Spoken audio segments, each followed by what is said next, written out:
When I first started out, I worked as a yacht chef, and I then moved to California and I studied at the Pritikin Center, the Pritikin Longevity Center.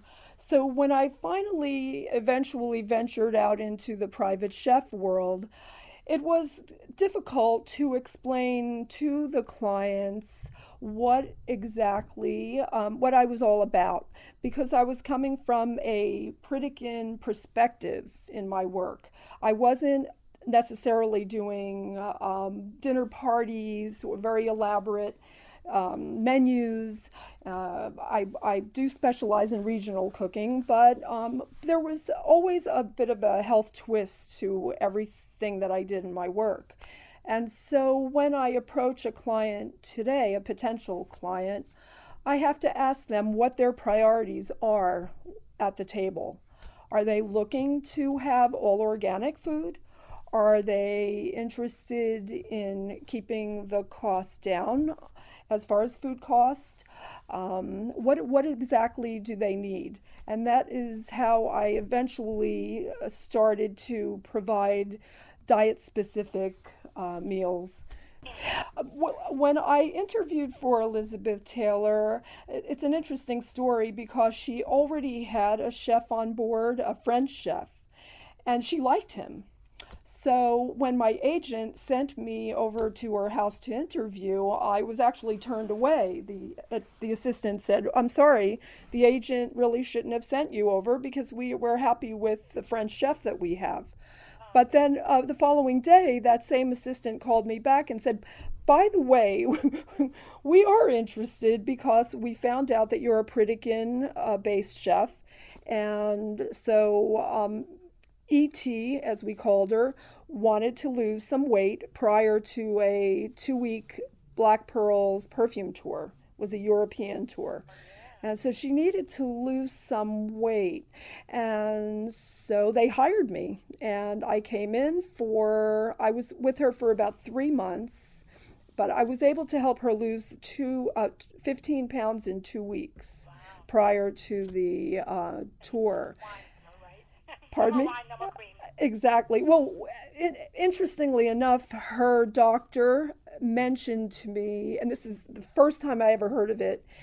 He came to visit her one day and he said, if you want to help her lose the weight, take out all dairy, do not give her any dairy, but you can use, of all things, which I don't use in my battery of ingredients today, is mocha mix.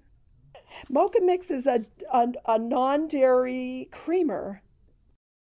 She started to ask for fried chicken in the the way that she liked it originally, which was deep fried.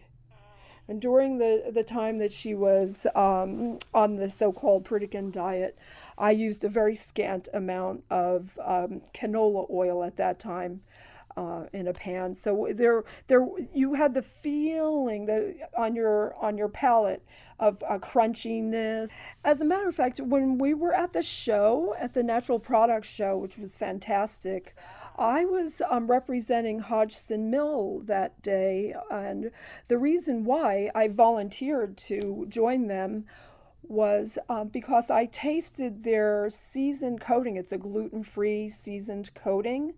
And I tried that one day. I tested it in my kitchen and it had the same flavor profile as the chicken that I prepared for Elizabeth Taylor. I mean, I couldn't believe how close the flavor was. And if at that time, while I was working for her, if the gluten free was available or if we even knew about gluten free cuisine, I would have prepared that for her.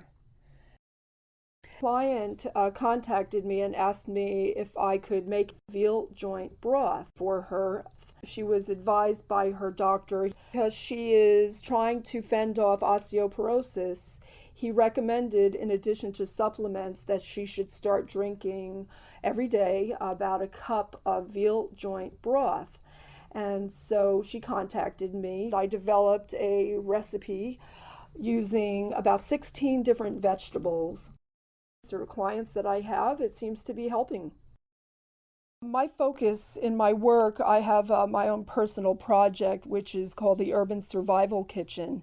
And the mission statement for that is finding solutions to the ever growing problem of dwindling food resources in a struggling economy. And what I am going to be doing is coming up in May, on May 20th, I'm doing a workshop for 100 teenagers from Venice High School. So my focus is really on inexpensive or affordable food, and how do you put that together and boost the nutritional aspect of that meal as much as possible without, without having to float alone.